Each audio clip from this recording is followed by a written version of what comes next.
ಇನ್ನು ಉಪಮುಖ್ಯಮಂತ್ರಿಗಳು who is he ಅಂತ ಕೇಳಿದ್ದಾರೆ. ಸರ್, ನಾನೊಬ್ಬ ಸಾಮಾನ್ಯ ಕನ್ನಡಿಗ, ಸಾಮಾನ್ಯ ಬೆಂಗಳೂರಿನ ಹುಡುಗ.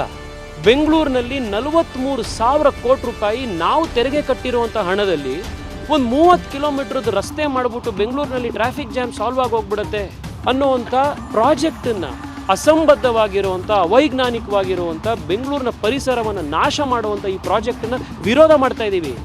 ನಾನು ಸಾಮಾನ್ಯ ಕನ್ನಡಿಗರ ಧ್ವನಿಯಾಗಿದೆ ನಿಮಗೆ ತಿಳಿಸ್ತಾ ಇದ್ದೀನಿ. ನಾನು ಈಗಲೂ ನಿಮಗೆ ಹೇಳ್ತಾ ಇರೋದು ಸರ್, ನೀವು ಎನ್ವೈರನ್ಮೆಂಟ್ ಇಂಪ್ಯಾಕ್ಟ್ ಅಸೆಸ್ಮೆಂಟ್ ಮಾಡಿಲ್ಲ. ಈ DPR ಅಲ್ಲಿ 25 ಸಮಸ್ಯೆಗಳಿದೆ. IISc ಪ್ರೊಫೆಸರ್ಗಳು, ಅರ್ಬನ್ ಇಂಜಿನಿಯರ್ಸ್ಗಳು ನೀವು ವಿರೋಧ ಮಾಡಿದ್ದಾರೆ.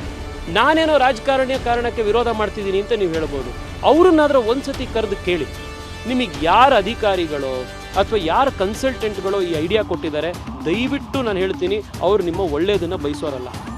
ನಾನು DK ಶಿವಕುಮಾರ್ ಸಾಹೇಬರು ಪಕ್ಕದಲ್ಲಿರುವಂಥ ಅವ್ರ ಹಿತೈಷಿಗಳಿಗೂ ರಿಕ್ವೆಸ್ಟ್ ಮಾಡ್ತಾ ಇದ್ದೀನಿ, ಒಂದು ಸತಿ ಟನಲ್ ರೋಡ್ನ ಕುರಿತಾಗಿ ಯಾರು ವೈಜ್ಞಾನಿಕವಾಗಿ ಟೀಕೆ ಮಾಡ್ತಾ ಇದ್ದಾರೆ, IIScಯ ಪ್ರೊಫೆಸರ್ಗಳು, ಅರ್ಬನ್ ಇಂಜಿನಿಯರ್ಸ್ಗಳು, ಟ್ರಾನ್ಸ್ಪೋರ್ಟ್ ಇಂಜಿನಿಯರ್ಸ್ಗಳು, ನ್ಯಾಷನಲ್ ಹೈವೇ ಅಥಾರಿಟಿಯ ಇಂಜಿನಿಯರ್ಸ್ಗಳು, ಒಂದು ಸತಿ ಅವರನ್ನು ಕರೀರಿ, ಸಾಹೇಬ್ರ ಹತ್ರ ಕೂರಿಸಿ ಮಾತಾಡಿಸಿ, ಯಾವುದು ಸರಿ ಯಾವುದು ತಪ್ಪು ಅಂತ ಮಾಡಿ ಇದನ್ನು ಜಿದ್ದಿಗೆ ಬಿದ್ದು ಮಾಡ್ಲಿಕ್ಕೆ ಹೋಗಿ ಇದನ್ನು ನಾವು ಬೆಂಗಳೂರನ್ನ ಹಾಳು ಮಾಡ್ಲಿಕ್ಕೆ ಹೋಗಬಾರ್ದು.